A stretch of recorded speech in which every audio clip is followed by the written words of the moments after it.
জামায়াতের আমির, তিনি বলেছেন যে আরেকটা অনিবার্য বিপ্লবের জন্য আমাদের প্রস্তুতি নিতে হবে। কেন তিনি এই কথা বললেন, কারণ আসলে কি, প্রস্তুতি কেন নিতে হবে, সবটা মিলিয়ে আমরা আজকে একটু জানতে চাই। এবং এই যে আয়োজন, সেই আয়োজনে পুরোটা সময় জুড়ে আমি ফেরদৌস আহমেদ রয়েছি আপনাদের সাথে। আর যাদেরকে পেয়েছেন, যারা আসলে মূলত এই আলোচনা করবেন, তাদের সাথে একে একে আলাপ করিয়ে দিই। আমাদের স্টুডিওতে আজ উপস্থিত হয়েছেন বিএনপি সংসদ সদস্য ও স্বনির্ভর বিষয়ক সম্পাদক নীলুফার চৌধুরী মনি এমপি, এবং রয়েছেন সাধারণ সম্পাদক এবি পার্টি ব্যারিস্টার আসাদুজ্জামান ফুয়াদ। আমি আপনাদের দুজনকেই স্বাগত জানাচ্ছি আজকের আয়োজনে। দর্শক, আমাদের আজকের আয়োজন আপনারা চাইলেই ফেসবুকে যুক্ত হয়ে দেখতে পারবেন, facebook.com/channel9bd.tv-তে। যদি ইউটিউবে দেখতে চান তাহলে দেখতে পাবেন youtube.com/channel9bd-তে।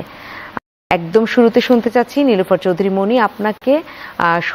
রাজনীতি, যেহেতু সরকার, বর্তমানে সরকার যে কর্মকাণ্ড এবং সরকার এই মুহূর্তে যে রাজনীতি করছে, অর্থাৎ দলীয় যে রাজনীতি, সেটা নিয়ে বিরোধী দলের তো অনেক কথা রয়েছে। রাজনীতি আসলে কেমন হচ্ছে বা সরকারও কেমন করছে, আপনার কাছ থেকেই প্রথম শুনতে চাই। ধন্যবাদ আপনাকে, যারা দেখছেন এবং আমার সহ-আলোচক, শুভেচ্ছা অভিনন্দন। দেখেন, সরকার বহু বছর পরে গণতন্ত্রহীনতার ভেতর দিয়ে এই জার্নিটা ছিল আমাদের কারোরই, আমার সহ-আলোচক, আমাদের কারোরই জার্নিটা ছিল না। এই ভালো না থাকার মধ্যে একটা অভ্যুত্থান হয়েছে। অভ্যুত্থানে আমাদের সন্তানরা, তরুণরা সামনের কাতারে ছিল। প্রত্যেকেই আমরা যে যার জায়গা থেকে আমরা কাটাচ্ছি। একটা সরকারের পতন হয়েছে, সরকার পালিয়ে যেতে বাধ্য হয়েছে। তারপর একটা ইন্ট্রিম সরকার আসছে। ইন্ট্রিম সরকার 18 মাস চেষ্টা করেছে, পেরেছে, পারে নাই, এটাও এক ধরনের কথা। এটা আমি অতটা যেতে চাই না, তারা তো জোর করে আসে নাই, আমরা আমাদের প্রয়োজনে তাদের এনেছিলাম। তারপর আজকে 4 মাস নির্বাচন হয়েছে, একটা নতুন সরকার এসেছে। সেই সরকার তার সাধ্য মত কিংবা সাধ্যের অতিরিক্ত চেষ্টা করছে। এই কারণে বলছি সাধ্যের অতিরিক্ত, যে এই সরকার যখন আসছে তখন ভল্টে টাকা নাই। আপনার গণতন্ত্র বহু বছর নির্বাসিত একটা জায়গায় যদি গণতন্ত্র না থাকে, দেশ অস্থিতিশীল থাকে, টাকা পয়সা না থাকে, অর্থনৈতিক চরম দুর্বলতা মানুষ অনেক কিছু শেখায়। সব কিছু আন্তর্জাতিকভাবে যুদ্ধ, তারপরে আরেকটা নতুন শঙ্কা যে টিকা নাই, বাচ্চাদের টিকা দেওয়া হয় নাই, বাচ্চারা হামে সমানে মারা যাচ্ছে। এই সব কিছু মিলে রমজানের মধ্যে বাজার একটা ব্যাপার, সিন্ডিকেট একটা ব্যাপার, সব কিছু মিলে সরকার, মব একটা ব্যাপার, সরকার বেশ আপনার বলতে হবে যে 24 আওয়ার্স কাজ করে চেষ্টা করেছে একটা জায়গায় আনার। সেটা আমি বলতে পারি না যে 4 মাসে একটা সরকার আপনার ভালো মন্দ কিছুই আমি বলতে পারি না, চেষ্টা করাটা বলতে পারি। 4 মাসে দৃশ্যমান যা হয়েছে একটা গণতান্ত্রিক রাষ্ট্রে এর চেয়ে বেশি হয় না। 4 মাসে বিরোধী দলের যতটুকু সমালোচনা করা দরকার, তারা কি সেটা করছে, নাকি তারাও তাদের সাধ্যের বা প্রয়োজনের অতিরিক্ত করছে? এই যে একটা পয়েন্টে আসছেন, বিরোধী দলকে যদি আমি সংসদের বিরোধী দল বলি, সংসদে তারা যেভাবে কাজ করছে, ইটস ওকে, ফাইন। কারণ বিরোধী দল সমালোচনা করবে, এটাই স্বাভাবিক, সমালোচনা করছে, যুক্তিসঙ্গত।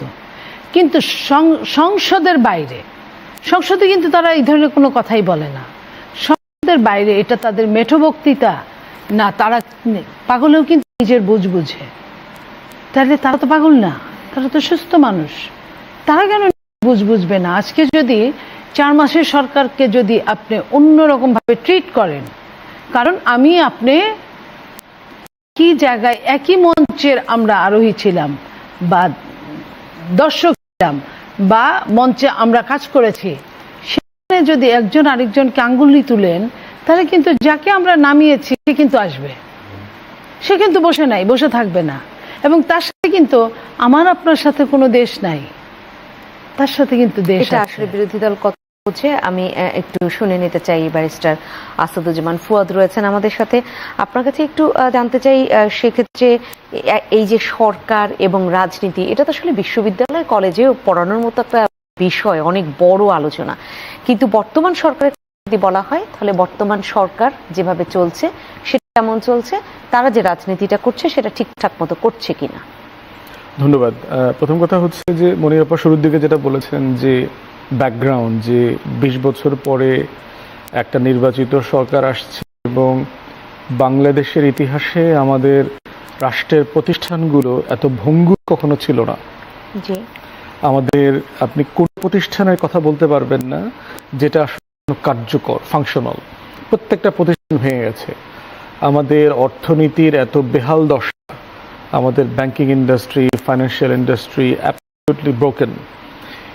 এবং তারপরে হচ্ছে যে আপনার আমাদের এই যে পতিত আওয়ামী ফ্যাসিবাদ এবং তার যে ভারতীয় যে আধিপত্যবাদ মিলে আমাদেরকে প্রচণ্ড রকম করে প্রতিদিন আপনাকে আননেসেসারি হেডেক দিচ্ছে, অপ্রয়োজনীয় হেডেক।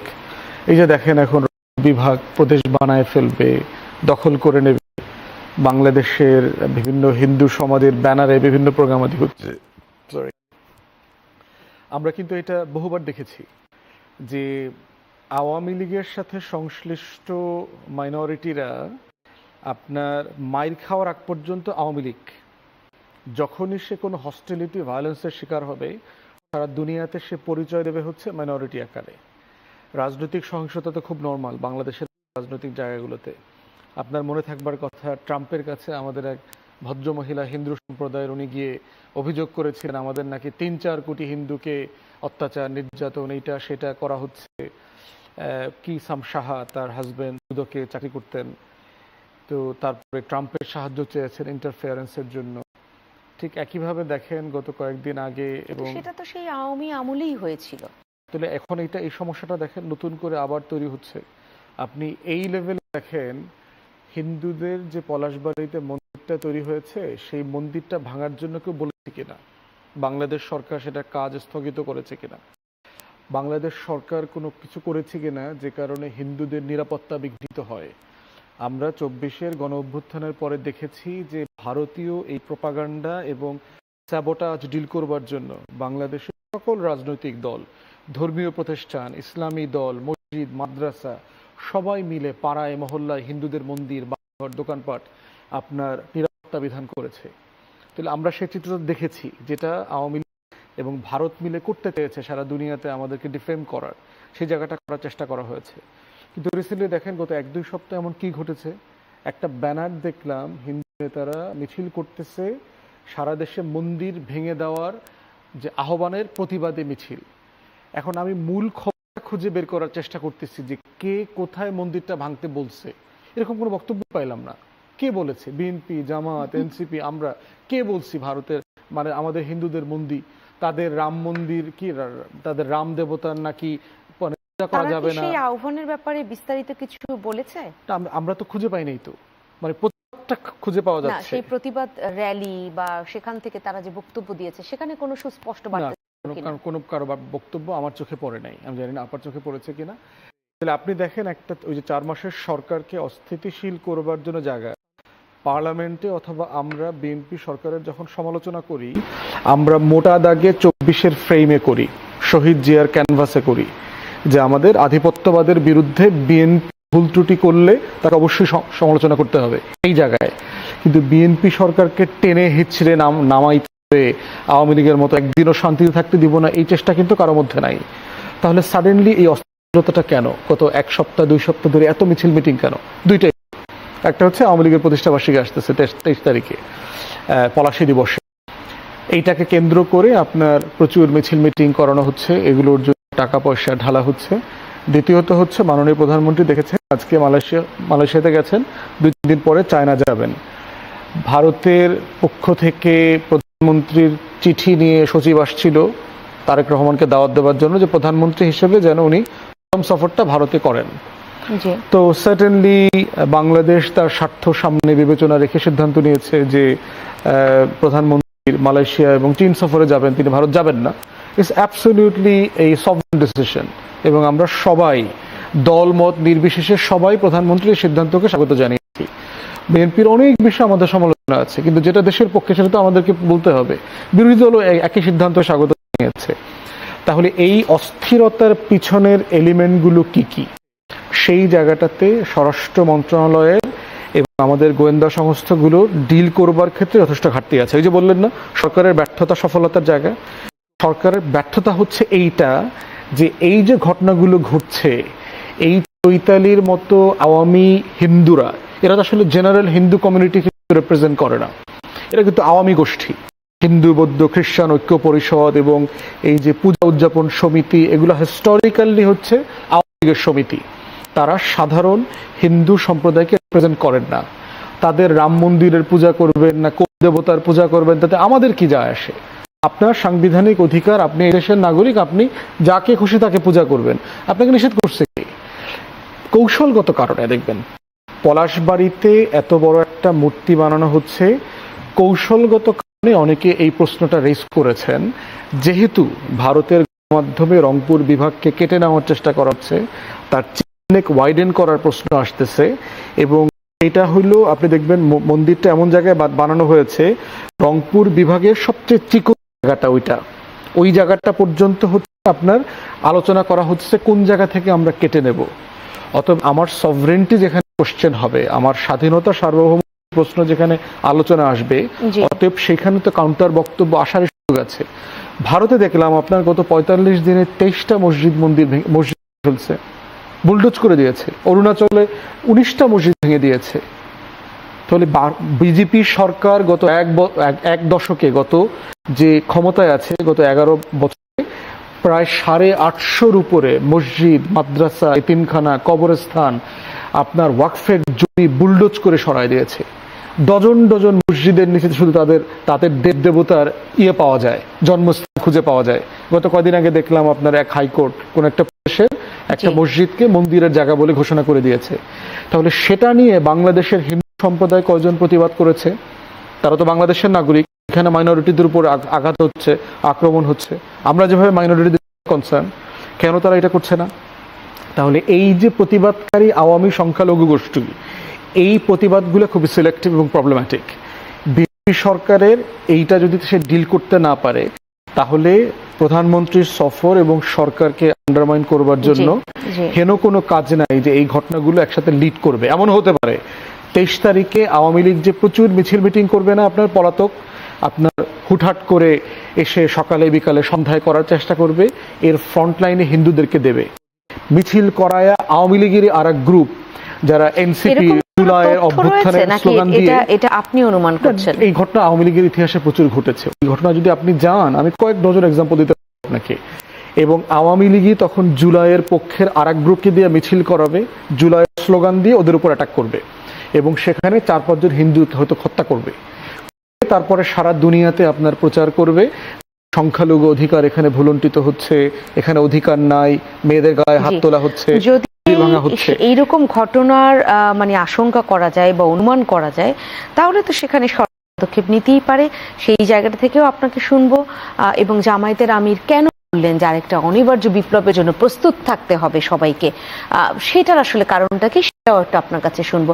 আমি নীলুফার চৌধুরী মনি আপনার কাছে এই জায়গাটা থেকে আসি, যেখানে ব্যারিস্টার আসাদুজ্জামান ফুয়াদ বলছিলেন যদি সরকার এটা ডিল করতে না পারে, তাহলে সরকার আসলে কি করবে যদি ডিল করতে না পারে? কোনটা? এই পুরো পরিস্থিতি যেটা ওপারে চলছে সেখান থেকে। দেখেন, একটা কথা বলি, সরকার ডিল করছে না আপনাকে বললো কে? সরকার যদি ডিল না করে, ব্যারিস্টার ফুয়াদ তো ধন্যবাদ জানানোর কথা না এই জায়গাটায়। ব্যারিস্টার ফুয়াদ তো সরকারকে কখনোই ধন্যবাদ দিতে পারে না বা দেয় না। ব্যারিস্টার ফুয়াদের মানে আশঙ্কাটা কেন কাজ করছে? আশঙ্কাটা এটা তো নতুন কিছু না। এই আশঙ্কা কোনো সরকার দেখে না।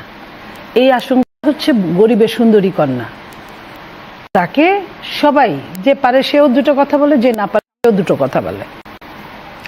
এখানে বাংলাদেশের ভৌগোলিক অবস্থানটাই হচ্ছে মেইন। এই ভৌগোলিক অবস্থান নিয়ে আপনার কখনোই বাংলাদেশ ওই যে সুন্দরী কন্যার মতো সুস্থ থাকতে পারে না। প্রত্যেকেই দরকার জিও পলিটিক্স টিকিয়ে রাখার জন্য।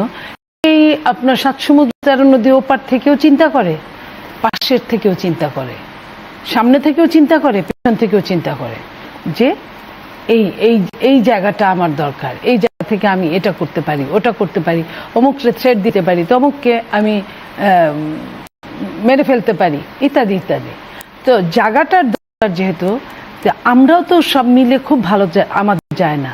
আমাদের কি আপনি মনে করেন যে শুধুমাত্র আমি বা ব্যারিস্টার ফুয়াদরা আমাদের প্রয়োজনে ঝগড়া করি? নো, আমাদের পিছনে কলকাঠি নাড়ে অনেক লোক। আমরা নিজেরাও সুস্থ থাকতে চাই না, বুঝি না। ওই যে বলেন না, চিলে কান নিয়ে গেল, কানের চিলের পিছে না দৌড়ে আগে নিজে যে কানে হাতটা দিব, আমরাও সেটা দেই না, আমরা চিলের পিছনে দৌড়াতে থাকি। ঠিক তেমনি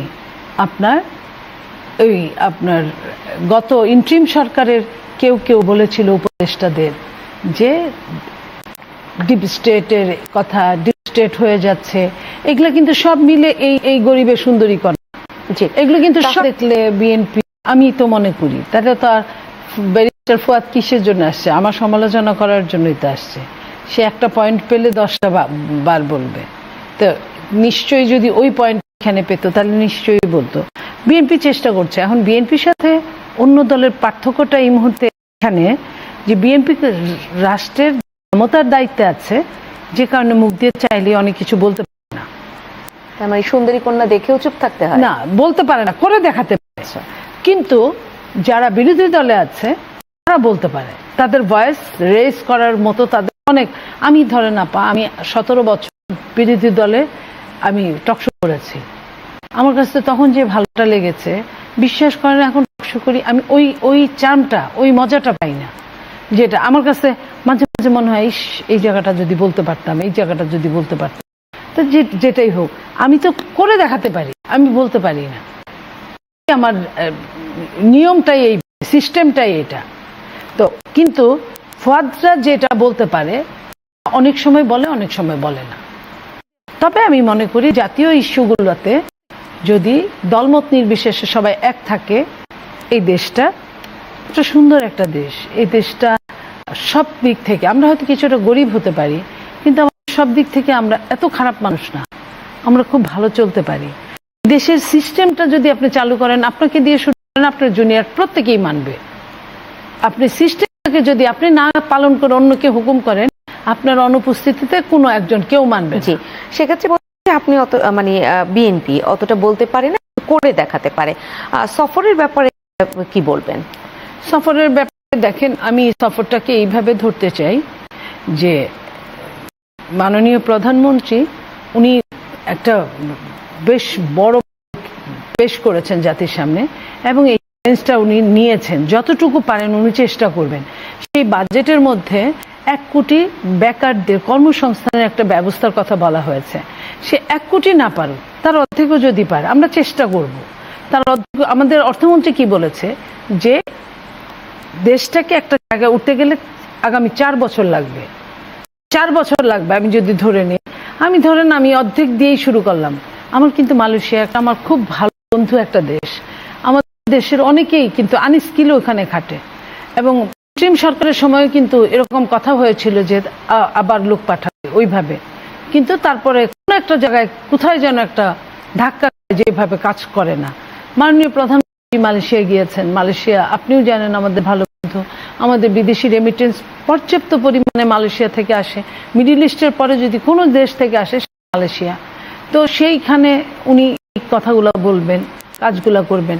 এরপরে আপনার চায়নার সাথে, আমার প্রতিবেশী ভারত, উনি কষ্ট পেতে পারেন, কিন্তু ভারত তো আমাকে টাকা দিবে। ভারত যা থাকে তাদের নিজেদেরই, তারা নিজেরাই করে। কোনো দেশকে অত টাকা দিয়েছে কখনো শুনিনি।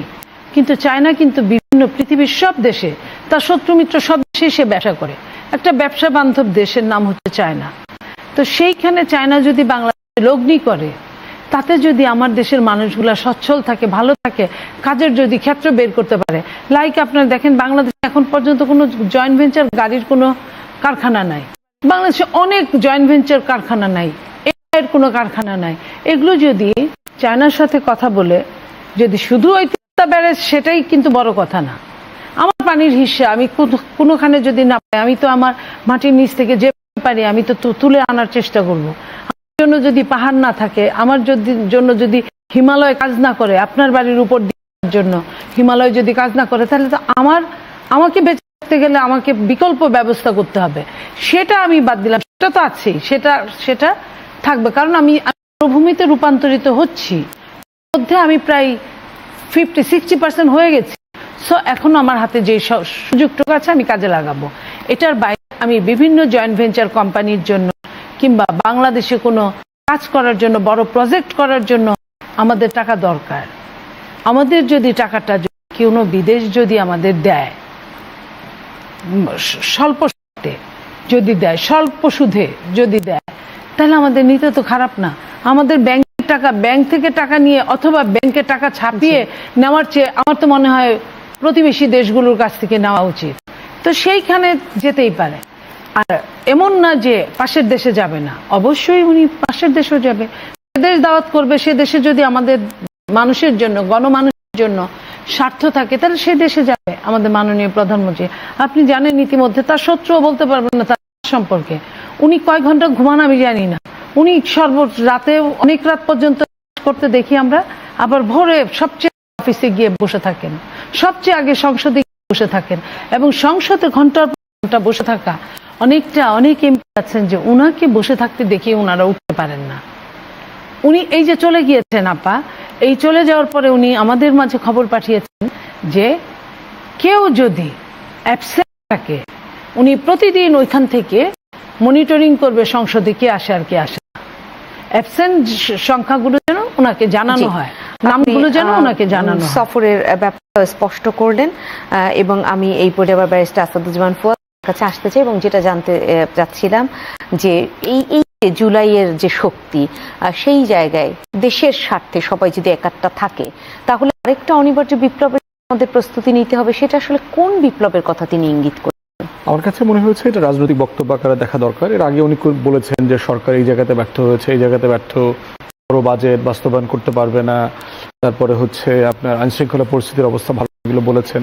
তো সেই জায়গা থেকে যদি প্রত্যাশা পূরণ করতে যে কোনো সরকার ব্যর্থ হয়, তাকে তো একটা কনসিকুয়েন্স ফেস করতে হবে। সেই জায়গা থেকে আর কি, মানে এটা মানে ওই সরকারকে ফেলে দিতে হবে, উৎখাত করে ফেলতে হবে, এই ধরনের কোনো জিনিস ওটা শুনে আমার কাছে মনে হয়নি আর কি। তাহলে আপনি বলছেন এটা শুধু রাজনৈতিক বক্তব্য? রাজনৈতিক বক্তব্য এবং প্রত্যেক জায়গা থেকে আর কি, যে সরকারের উপর তো অনেক প্রত্যাশা আছে। 20 বছর একটা নির্বাচিত সরকার থাকাটাই ন্যায্য। সেই জায়গায় আপনি স্পষ্ট করলেন এটা রাজনৈতিক বক্তব্য। আমি যদি একটু সীমান্তে আবারও ফিরি, সীমান্তে অস্থিরতা, পুশব্যাক, এবং আমরা মাঝখানে থাকা দেখলাম যে এত ঘন্টা পার হয়েছে, সেখানে আবার অনেকের এই কথাগুলো তো আসে, মানুষের মনে তো আসেই যে মানবতার জীবনযাপন করছে তারা মাঝখানে। এই ব্যাপারটা আসলে এই মুহূর্তে বাংলাদেশ সরকারের কিভাবে হ্যান্ডেল করা উচিত? যেভাবে করছে কি আরো ব্যতিক্রম কিছু করা উচিত? প্রথমত হচ্ছে যে আপনার এই ঘটনাটা কিন্তু নতুন না, ভারত এই আচরণটা আমাদের সাথে বরাবরই করেছে আর কি। এবং একটা বয়ান বলা হয় যেহেতু বিএনপি জামাতের সাথে ভারতের সম্পর্ক ভালো না, তাই এগুলো হচ্ছে, ভারতের সাথে সম্পর্ক উন্নয়ন হবে কূটনৈতিক মহলে, এগুলো সেগুলো। প্রশ্ন হচ্ছে দেখেন, বাংলাদেশের সাথে ভারতের কি কোনো রাষ্ট্রীয় সম্পর্ক কখনো ছিল? আমার তো মনে হয় না। রাষ্ট্রের কোনো সম্পর্ক এদেশে ছিল না, জনগণের সাথে জনগণের সম্পর্ক ছিল না। যেটা ছিল সেটা হচ্ছে গান্ধী পরিবারের সাথে শেখ মুজিবের সম্পর্ক ছিল, শেখ হাসিনার সাথে সম্পর্ক ছিল। দিল্লি একমাত্র সম্পর্কের কানেকশনের জায়গা হচ্ছে আওয়ামী লীগ। আওয়ামী লীগ ছাড়া এই সম্পর্কটা কখনো সম্পর্ক আকারে দেশের মানুষ দেখতে পায়নি। এখন প্রশ্ন হচ্ছে যে ওই পারে কংগ্রেস এবং এই পাশে আওয়ামী লীগ ক্ষমতায় বহুবার ছিল। 96 আওয়ামী লীগ যখন ক্ষমতায়, তখন ওই পাশে কংগ্রেস ক্ষমতায়। 2009 যখন হাসিনা আসে, তখন ওই পারে কংগ্রেস ক্ষমতায়। তখন হত্যা বন্ধ হইল না কেন? তখন পুষি বন্ধ হয় নাই কেন?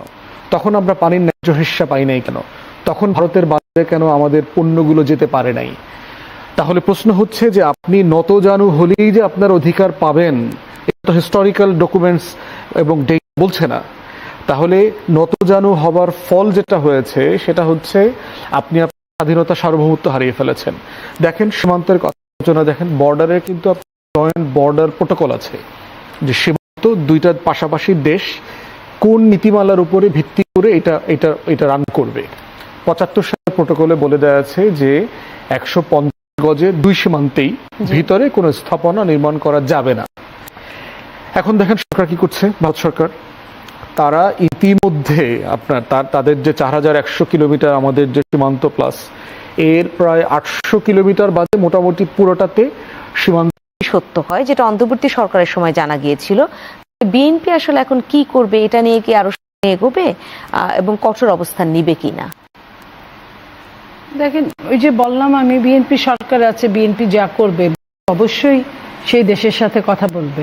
একটা কূটনৈতিক যে আলোচনা যেটা বলে, যে কথাটা একটা বিরোধী দল বলতে পারে, সে কথা সরকার বলতে পারে না। সরকারকে বলতে গেলে কূটনৈতিকভাবে বলতে হবে আরেক দেশের সাথে, একটা দেশ আরেকটা দেশের সাথে কথা বলবে।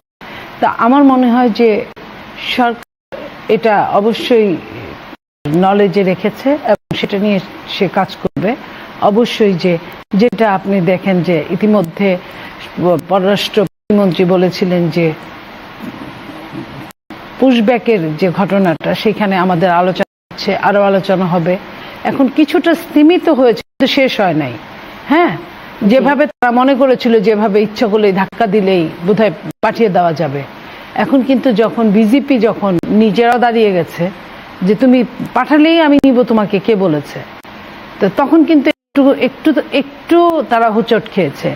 তো ঠিক তেমনই আপনার যে ঘটনাগুলো ঘটছে, আন্তর্জাতিক আইন লঙ্ঘন করলে যে অবস্থাটা হয়, আপনি জানেন যে দেশনেত্রী বেগম খালেদা জিয়া শাসন আমলে উনি অনেকবার, একের অধিকবার উনি আন্তর্জাতিক বলে পানি নিয়ে যে ন্যায্য হিস্যাটা সেটার বিচার দিয়েছিলেন, সেটা নিয়ে কথা বলেছিলেন, সেটা নিয়ে জানতে চেয়েছিলেন।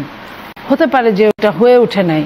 এটাই সত্যি যে বিশ্বের মুরল রাষ্ট্রগুলো যা যা করে সেগুলোর অনেক কিছু হয় না। লাইক আপনার আমেরিকা কত পরমাণু অস্ত্র আছে, কিন্তু ইরানের অস্ত্রটা তার ভালো লাগে নাই, তাই সে গায়ে পড়ে অ্যাটাক করেছে। তো যে জিনিসটা আমার অ্যাভেলেবেল আছে সেটা আরেকজনের আমি করবো না, এটা হয়। এবং তারা যা বলে সেটাই জাতিসংঘ, তারা যা বলে সেটাই বড় বড় আপনার কি বলি আমরা, বিভিন্ন কমিউনিটি বলি, তারাই তো। সো আপনি বিচার কাকে দিবেন? বিচারে বানিয়ে নিয়ে কাঁদে। তো ওই আমাদের কৌশলে চলতে হবে, এটাই আমি মনে করি। এবং কৌশলের পাশাপাশি কৌশলে যদি চলতে হয়, আমি আরেকটি বিষয় একটু আপনার কাছ থেকে স্পষ্ট হতে চাই যে মাননীয় প্রধানমন্ত্রীর তথ্য সম্প্রচার উপদেষ্টা দিল্লিতে গিয়ে ঢুকতে পারেননি, এটাকে স্বাভাবিক ছিল? হয় বিভিন্ন জায়গায় হয়ে থাকে, হয়তো তথ্যগুলো সেভাবে যায়নি। এটা কি স্বাভাবিক ঘটনা কি, নাকি একটু আলাদা মনে হচ্ছে, কোনো উদ্দেশ্য প্রণোদিত ভাবে করা হয়েছে? এইখানে আমি বলবো এখানে দুটোই হতে পারে, দুটোই হতে পারে। এটা সাধারণ হতে পারে, যেমন ধরেন আপনার ভারতের অ্যাম্বাসেডর এসে উনি বাই রোডে এসে কি বলেছিলেন, রাস্তায় বলেছিলেন যে আমাদের 140 কোটির লোক আর বাংলাদেশে ধরেন 20 কোটি লোক, 160 কোটি সব আমাদের। এটা যদি পজিটিভ হয় যে আপনার সেনজিন যেটা করে, যদি এটা এরকম সেনজিনের মতো পজিটিভ হয়, আমি অখুশি না। যে সে নিজের মনে করে বলছে একটা সময় 47-এর আগে আমরা একসাথে ছিলাম, সেটা মনে করে বলতে পারে। বাট এখানে যদি অন্য কোনো হিসাব থাকে তাহলে কিন্তু একটা আরেক রকম খেলা। তো ওরকম আপনার মনে করেন যে তাকে আটকেছে, দুটো কারণ হতে পারে। এক হলো যে তারা জানতো না, যেহেতু সে সবুজ পাসপোর্টে গিয়েছে, লাল পাসপোর্ট থাকলে হয়তো বা ওইটার খোঁজ খবর নিত না। সবুজ পাসপোর্টে যেহেতু গিয়েছে, সেই হেতু তার খবর নিতে গিয়ে তার যে আগে এম্বার্গো ছিল, সে এম্বার্গো ধরা পড়েছে। এখন তো যুক্ত আপনার মেশিনারি, ডিজিটালাইজড, সো ডিজিটালের মধ্যে সে আটকে গেছে। আরেকটা হতে পারে যে ছোটখাটো এইসব দিয়ে দেখিয়ে যে তোমাকে আমি অ্যালার্ম দিলাম। তাহলে সবটাই হতে পারে। ব্যারিস্টার আসাদুজ্জামান ফুয়াদ, আপনি কি মনে করেন একের পর একের যে ঘটনাগুলো, এর আগে শুভেন্দু অধিকারীর যে মানে তাদের ওপর নির্বাচনের আগে নানান ধরনের বক্তব্য, বাংলাদেশকে আসলে তাদের একটা মনে করা, পরবর্তীতে আবার দীনেশ ত্রিবেদীর 160 কোটি বলা, এগুলো কি আসলে কাকতালীয় ঘটনা কিনা?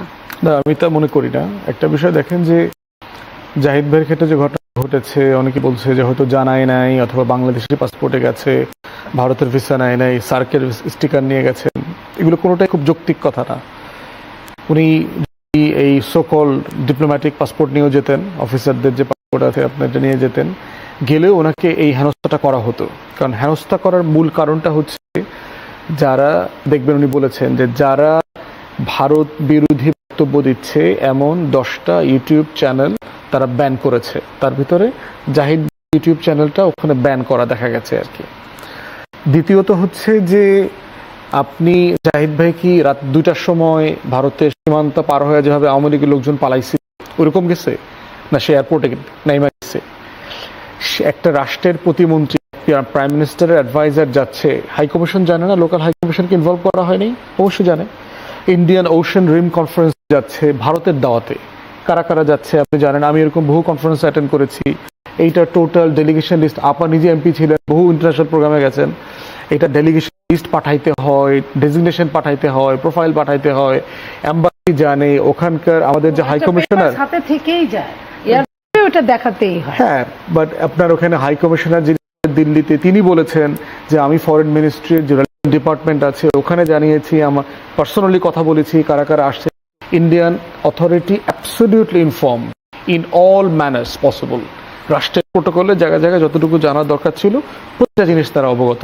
এটা সিম্পলি হেনস্থা করবার জন্য করেছে, যেহেতু আওয়ামী ফ্যাসিবাদের আমলে অন্তর্বর্তীকালীন সরকারের সময় বিভিন্ন সময় তিনি ভারতের আগ্রাসন নিয়ে, দিল্লির আধিপত্যবাদ নিয়ে কথা বলেছেন, ভারতের আচরণ নিয়ে কথা বলেছেন, যেটা আমরা বলে যাচ্ছি। তো আমরা মনে করতেছি আমাদের ওখানে ব্যান করা আছে, ব্ল্যাকলিস্ট করে দেওয়া আছে। কিন্তু সেই জায়গাতে ভারতের এই আচরণ অমার্য, বাংলাদেশ সরকার কারেক্ট কাজ করেছেন। ডেপুটি হাই কমিশনারকে ডেকেছেন, ডেকে জবাবদিহিতা চেয়েছেন, লিখিতভাবে জানতে চাওয়া দরকার যে কেন ওনারা এই কাজটা করেছেন এবং একটা ব্যাখ্যা দরকার। এখন পর্যন্ত আমার কাছে আর কোনো ব্যাখ্যা আমরা পাইনি। দীনেশ ত্রিবেদী যেটা বলেছেন যে 140, 100 পরে 20, 160 সবাই মিলে ক্রিকেট টিম হবে, তবে আমরা ছিলাম তো ওনাদের সাথে শত শত বছর একসাথে, আলাদা হইতে হইল কেন? আমরা এই দীনেশ ত্রিবেদীওয়ালাদের পূর্বপুরুষদের সাথে শত শত বছর ছিল, আলাদা হইতে হইল কেন? এটা কি উনি জানেন না কেন আলাদা হইতে হয়েছে? বেঙ্গল অ্যাসেম্বলি ভাগ হইল, বাংলা কে ভাগ করছে? পাঞ্জাব কে ভাগ করছে? আমরা তো করি নাই, ওরা করছে। বেঙ্গল অ্যাসেম্বলির এন্টায়ার মুসলিম মেম্বাররা সবাই অখণ্ড ভারতের পক্ষে থাকতে চাইছে, পাকিস্তানের পক্ষে যাইতে চায় নাই তো শুরু। তারা চাইতে চায় না, মানে তারা রাজি হয় নাই কেন? ভাগের পক্ষে গেছে কেন? স্বাধীন বাংলা করবার প্রস্তাবনা ছিল, কিরণ শঙ্কর রায়, শরৎচন্দ্র বসু, সোহরাওয়ার্দী, আমাদের আবুল হাশেম সবাই মিলে তো নতুন স্বাধীন বাংলা করতে চাইছে, পুরোটা মিলে। বাংলাদেশের সবাই, বাংলার সকল এমপিরা তো রাজি হয়েছে, ওদের হিন্দু জমিদাররা রাজি হয় নাই কেন? হিন্দু এমপিরা রাজি হয় নাই কেন? সিপিএম পার্টি পর্যন্ত রাজি হয় নাই কেন? হয় নাই? আমরা ছিলাম তো একসাথে, আলাদা কেন হইল? আলাদা জিন্নার জন্য হয়েছে, মুসলিম লীগের কারণে হয়েছে, না কংগ্রেসের কারণে হয়েছে, হিন্দুত্ববাদী মহাসভার জন্য হয়েছে, শ্যামাপ্রসাদ মুখার্জিদের জন্য হয়েছে, কমিউনিস্ট পার্টি অফ ইন্ডিয়াদের মতো এরকম উচ্চ বর্ণের মানে বড়বাদী লোকদের জন্য হয়েছে? কেন হয়েছে? তাহলে সাডেনলি আমরা এক জল, এক আকাশ, এক গঙ্গা ছিলাম তো। এখনো আপনি উঠাই দেন না সীমান্ত কাঁটাতার আমরা বসাইছি, আমরা একসাথে হয়ে যাবো, উঠাই দেন। এই যে 4000 বর্গ কিলোমিটার যে সীমান্তে কাঁটাতার লাগাইছেন না, উঠাই দেন, আমরা ওইখানে গণভোট করেন, আমরা সব আবার এক হয়ে যাব। দেখি 20 কোটি মুসলমানকে হজম করার মতো দুঃসাহস আপনার আছেন কিনা। এক কাশ্মীরের 2 কোটি মুসলমান নিতে পারতেছেন না, পশ্চিম বাংলা আসামের 30-35% মুসলমান নিতে পারতেছেন না, এখানে 20 কোটি মুসলমান নিয়ে নিবেন? আপনার 20টা 15টা 17টা স্টেট মুসলিম মেজরিটি হয়ে যাবে, আশেপাশে যা 7 সিস্টার্স, বাংলা, বিহার, উড়িষ্যা পর্যন্ত সব নিতে পারবেন। আমরা তাহলে এক হয়ে যাব, উঠাই দেন না কাঁটাতার, দেখি না আপনার বুকে দুঃসাহস আছে কিনা। সো আপনি 1.5 কোটি মুসলিমদের সহ্য করতে পারেন না, এই ধরনের খাসটামি কথা আমরা তো দেখছি। প্লাস এই লোকটা কিরকম দেখেন, একটা ফাউল পলিটিশিয়ান, কিন্তু কাজ শুরু করছে ধরেন কংগ্রেসে যোগ দিতে, কংগ্রেস থেকে আবার তৃণমূল কংগ্রেসে গেছে,